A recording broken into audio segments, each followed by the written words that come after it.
Good morning. My name is Yailson Donaire. I'm 35 years old.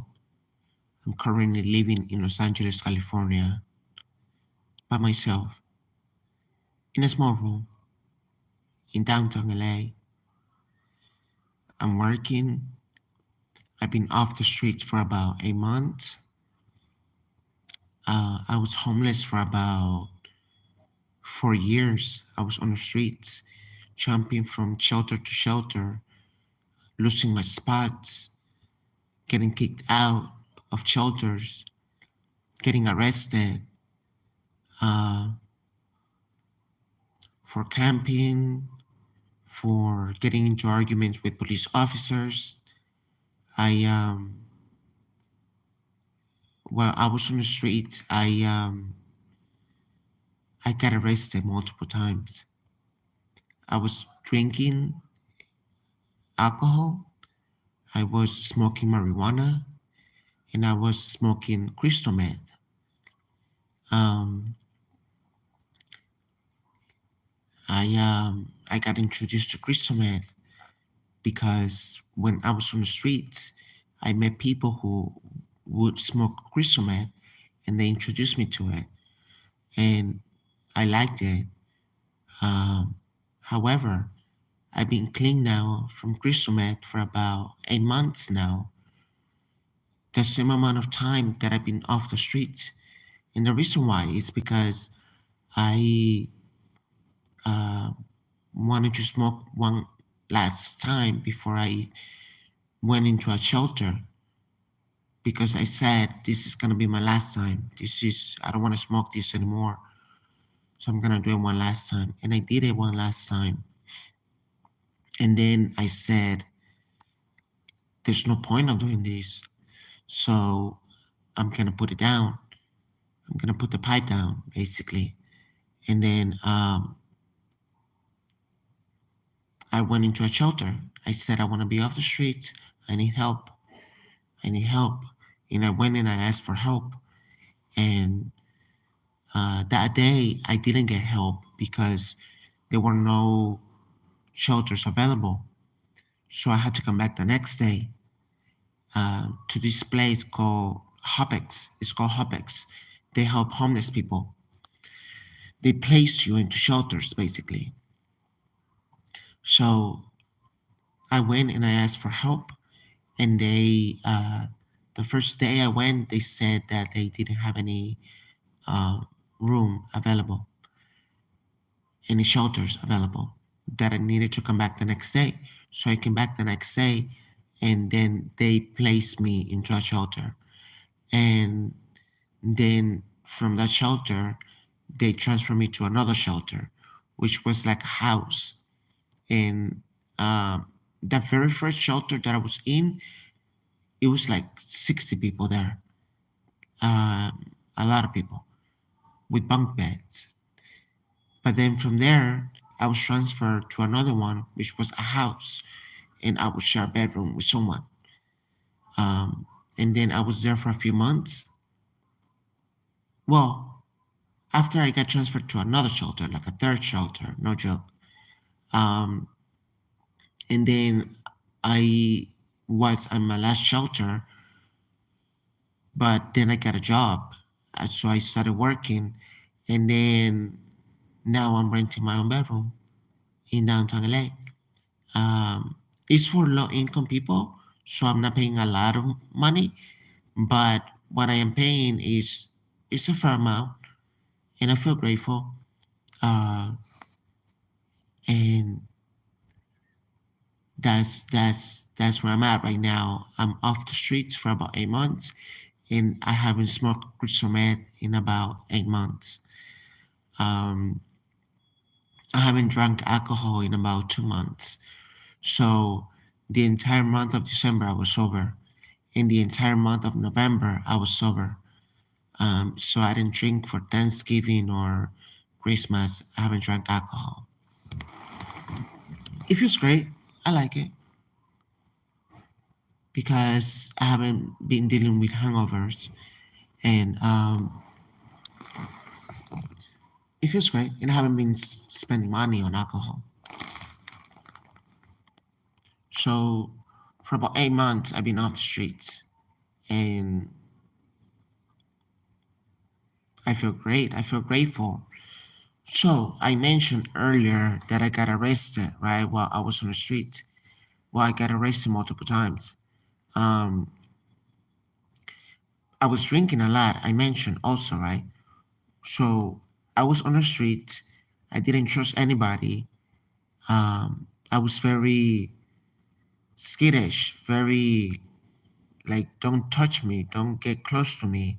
I don't trust you. I had that attitude, right? So when police officers would approach me, I would immediately react in a violent way. So I would get arrested, and then I would be sent to hospitals. I went to hospitals like mental evaluation. Um, and while I was outside on the street, I was diagnosed with schizophrenia. Um, and so that's okay. I've been dealing with schizophrenia, I guess.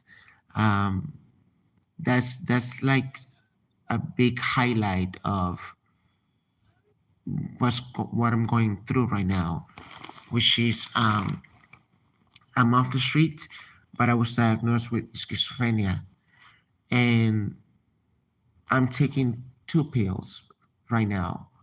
One is Solove, and another one is olanzapine.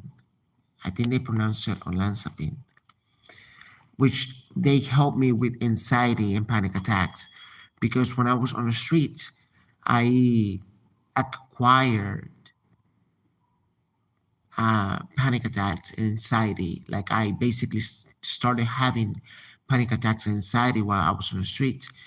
And so when I got off the streets, I went to a hospital, and then they said, "Do you want to take medication for panic attacks and anxiety?"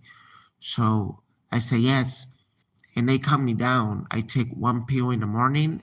That Zoloft pill is like a 25 milligram pill, and then olanzapine is like a bigger pill. I take that one at night, and what that one does, it helps me fall asleep faster.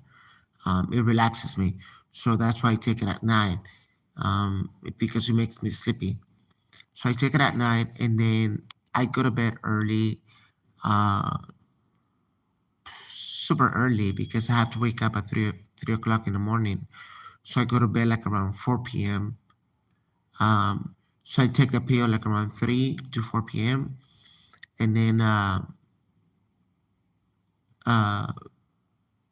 I start falling asleep like soon after, like an hour after. Anyway, about schizophrenia, it's a big topic. It's a big conversation because I will have to break it down how exactly I was diagnosed with schizophrenia.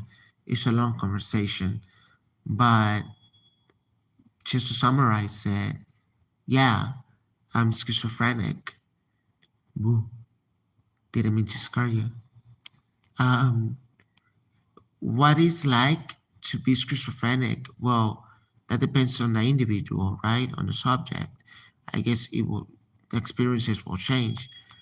I can only speak for myself, but in another video, um, what else?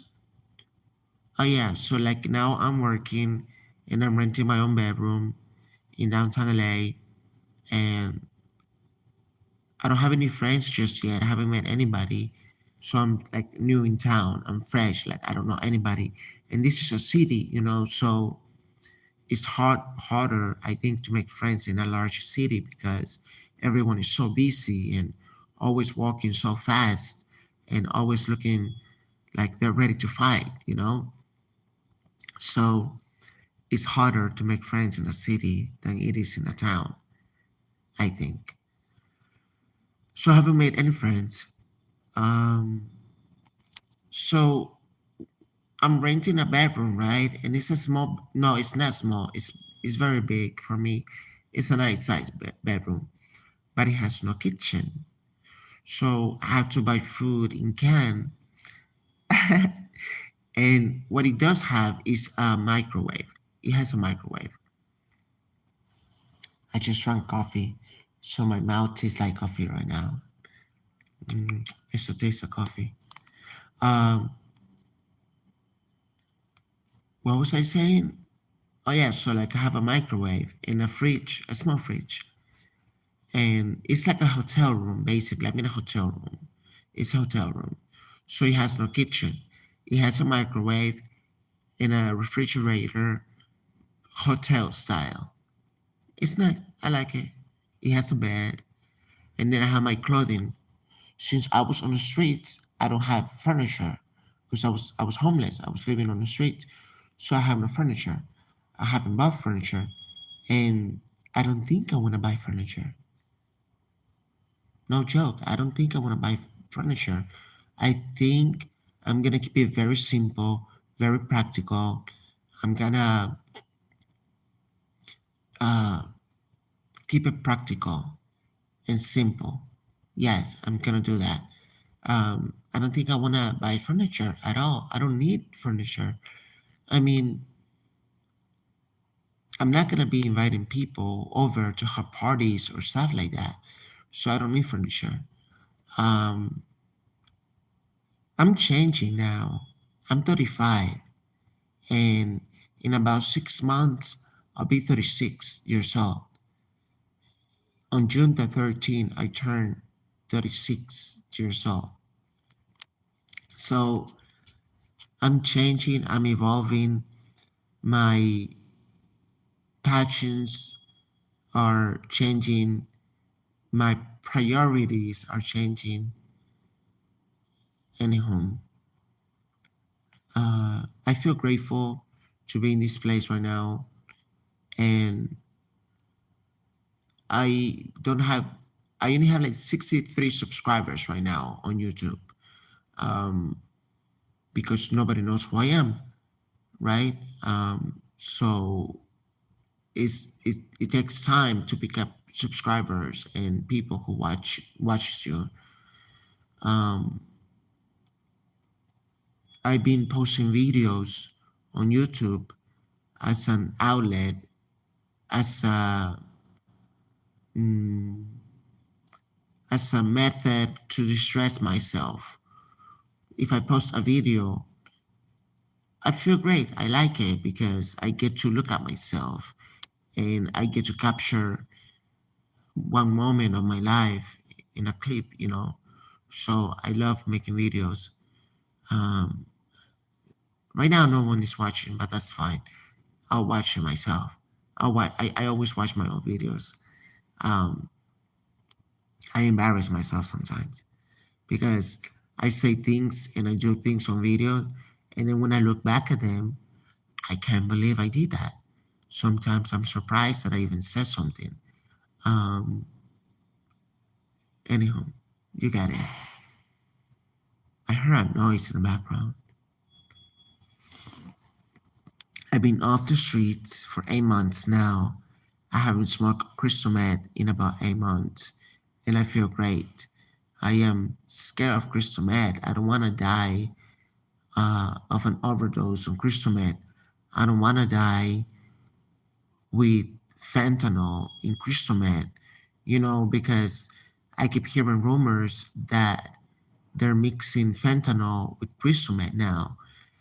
I don't want to die like that.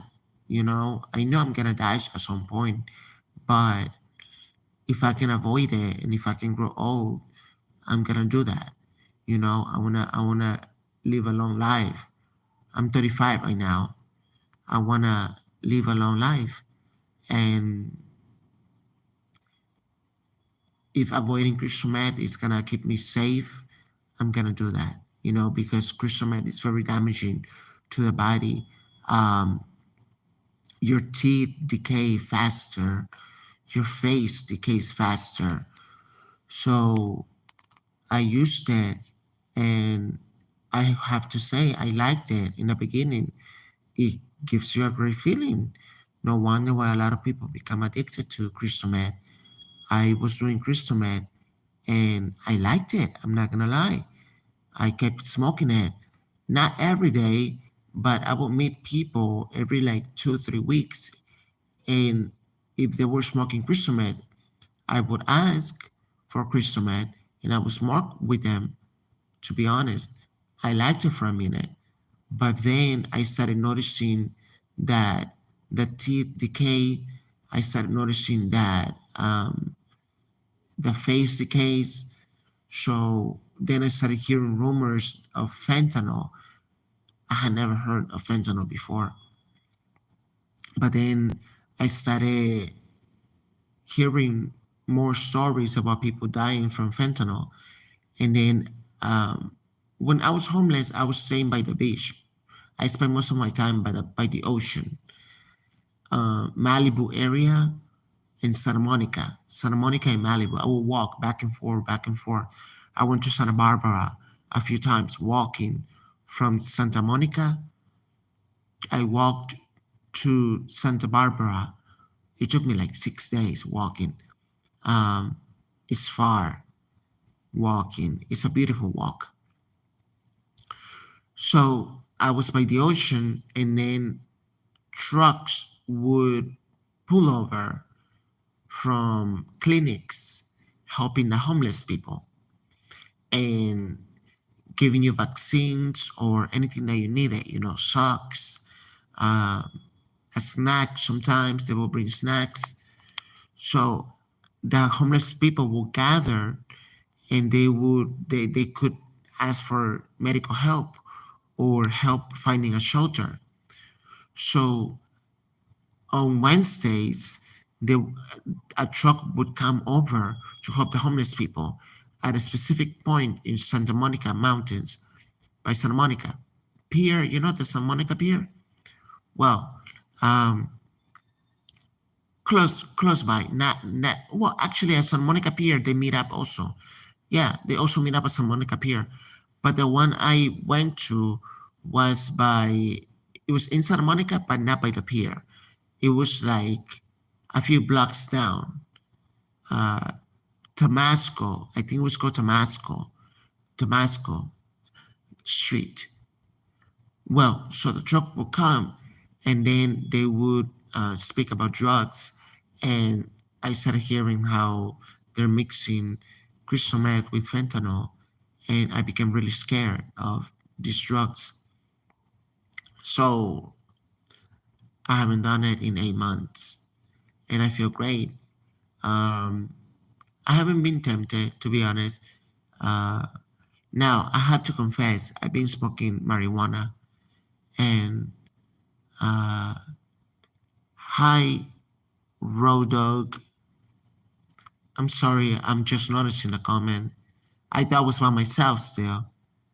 I hope I didn't miss you. I probably missed you already. Raw dog, hi. I'm Yailson. I'm Yailson Donaire, and I'm talking about when I was homeless and me doing drugs. Oh yeah, so I was just confessing that I've been smoking marijuana a little bit, not much, but a little bit. Um, and I feel great. I feel great.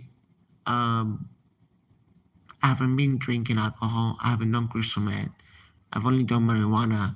And maybe some people may say that I should also quit marijuana. And I probably will at some point. But right now I've been smoking. Uh, but at home, uh, nothing crazy, just a little bit. And I've been watching videos on YouTube and I've been going to bed early. Rodok left the room probably. I didn't notice it. Sorry. I'll get better at this. Just a trial anyway. I've been speaking for 19 minutes already. So quickly. Time goes by so quickly. What else can I tell you? So at Damasco, I saw the truck and then the nurses would speak about drugs, and I became really scared. And then it was the same truck that helped me get off the streets, actually, because when I was ready to get off the streets, I I said I'm gonna go and ask for help. And then the truck arrived on a Wednesday, I believe, and they said, "Do you need help?" And I said, "I need help. I want to get off the streets." And they said, "We can make some phone calls and try to find you a shelter." So then they contacted Hopex, and Hopex, which is an organization that helps you by placing you in a shelter. Um, I went there. They're like, "Yeah, you need to go to Hopex." Remember, I told you the first day they didn't place me into a shelter. I had to come back the next day, and then they placed me into a shelter. Anyway, it's been happening so quickly, everything. Uh, so I'm just like catching breath now. I'm off the streets. That's what matters. Uh, it was an experience to be outside on the streets, but I think I'm ready to reintegrate myself into the norm, the city life, paying bills, paying my taxes. I think I'm ready for that, and I've been doing it now. I started working in July. I've been working since July, uh, so it's been a few months now. And what else? Nothing. I'm single. That's a good one. I'm single. I am not looking. No way, Jose. I'm not looking today right now. I'm doing great being single. I feel fine. I feel healthy. I don't want to be in a relationship. I've been single since age 29. I'm 35 now. So it's been about 5.5 years that I've been single. And I was 29 when I ended up single. I'm 35 now and I'm still single. And I feel great. I feel great by myself. I enjoy my own company. I go out to eat. Um, at times, I go to a restaurant and I eat. Nothing fancy, but a nice plate. I go and buy me some food. I enjoy it by myself. I go for walks by myself.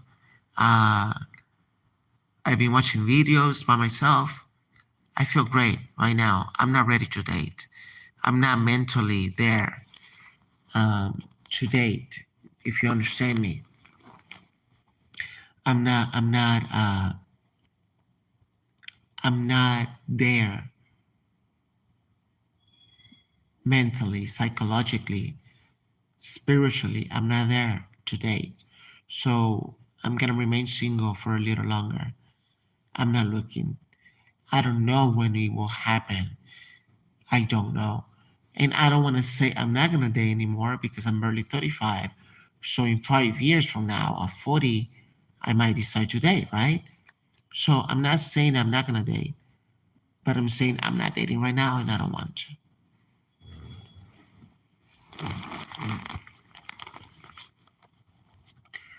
Uh,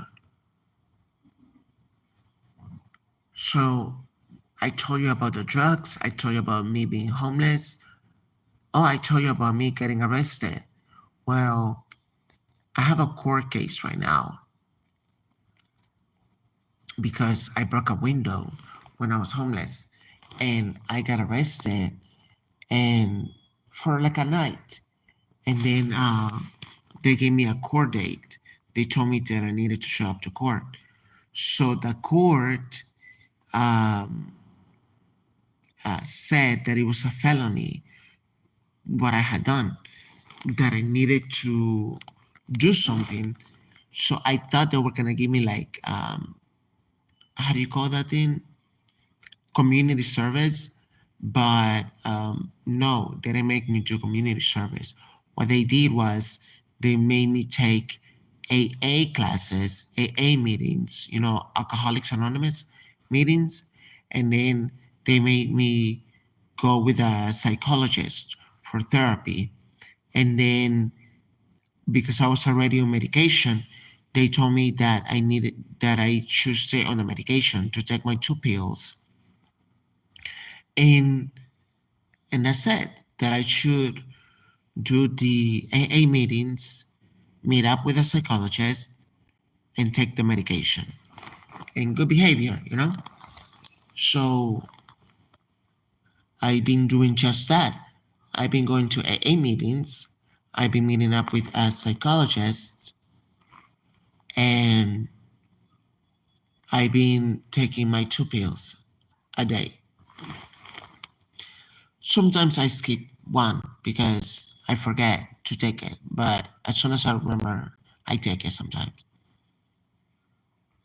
I miss a few ones, but come on, I'm still taking them. Um, and I like them.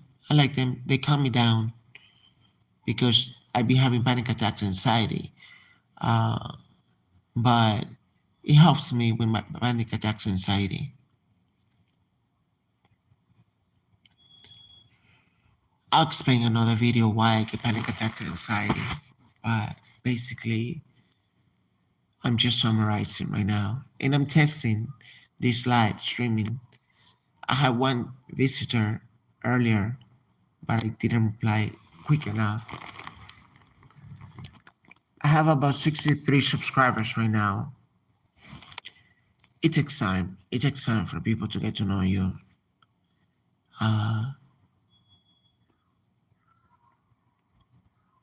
I used to have a following, but I was under another name.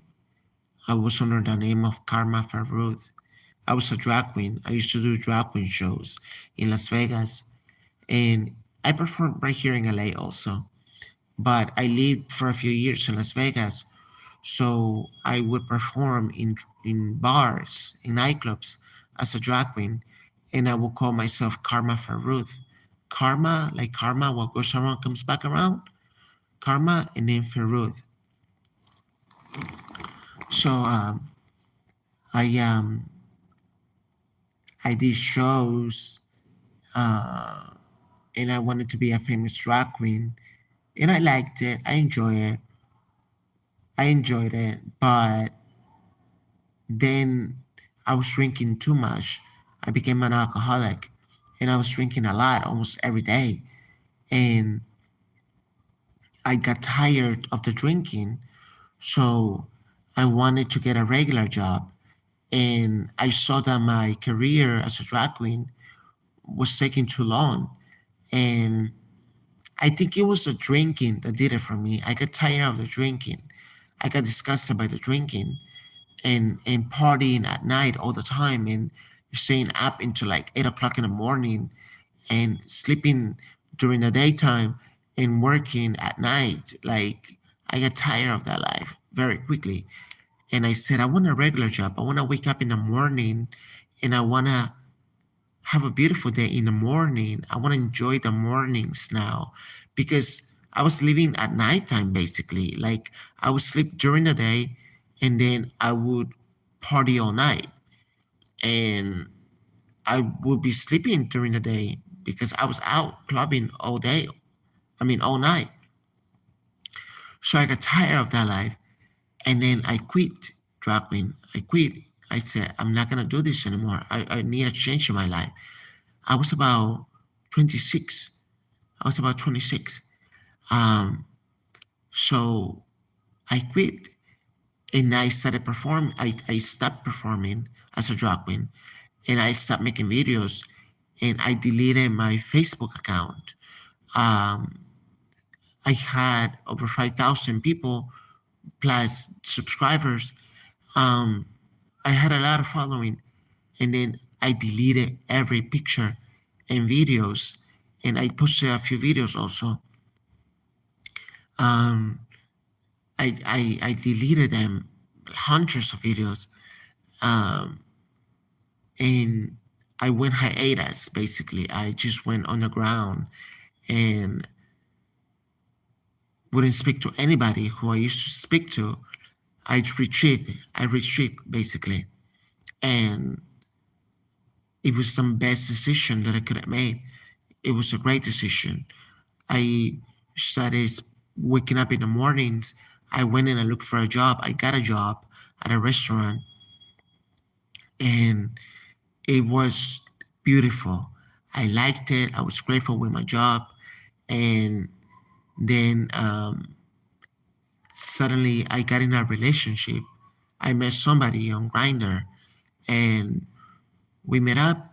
We hit it off. We started dating. We got an apartment together. I got a job. He got a job, and it was nice and beautiful for a few months, for a few years. Well, we were together only for 2 years. Um, so it was beautiful for a few months, you know. It was nice. I liked it. I liked going to work. I liked renting my own apartment in Henderson, Nevada, next to Las Vegas. I liked renting my own bedroom, my own apartment. It was nice. It was beautiful. It was a beautiful life for a minute.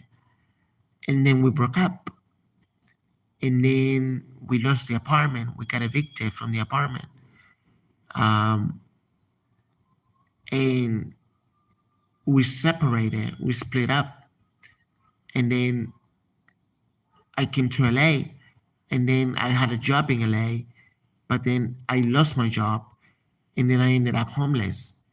And that's how I ended up homeless. I was age 30 when I ended up homeless right here in Los Angeles. I'm 35 right now. So I was homeless for about 4 years. I was in a few shelters, but I was sleeping on the streets also. So now here I am. I am in my own bedroom. I have to work to pay my rent now. So I'm a little nervous about it because I don't want to lose my job, and I don't want to lose this bedroom, this studio. It's a nice size bedroom. It's almost like a studio, you know? It's a hotel room. I'm grateful, but I'm nervous also to have responsibilities again. You understand me? Because I was on the street, so now I'm not on the street. I have to wake up 5 days a week to show up to work on time so that I get paid my 40 hours. And then I have to pay my rent every month. I have to pay my rent. So I'm not stressed out, but I'm nervous. I feel nervous and anxious to have responsibilities again. But this is how it is, right? Uh, I have to I have to do it. I have to play the game, and I'm playing the game. I want to play the game. I don't mind playing the game. Pay my rent for a nice place. I don't mind doing that. So I've got to play the game. I'm playing the game. That's where I'm at. I've been sober from crystal meth. I've been sober from alcohol. Uh, I've been smoking some weed. I am single. I've been doing fine. I feel great. I feel great. So I will keep you updated on more stuff. This is just a summary of what I've been up to. So happy New Year's. 2025 is now here. Let's see what we can do in 2025. Okay, so I'll let you go for now because I have to run some errands. It's like 5 o'clock in the morning right now, but I'm already up. I'm already awake. I woke up at 4. It was like 4. Probably earlier, I was awake like around 3. So now it's around 5. Okay, I'll let you go. I'm Yailson Donaire. Yailson Donaire. Okay, how did I get out of this? Let me see. Are you sure you want to stop streaming? Okay.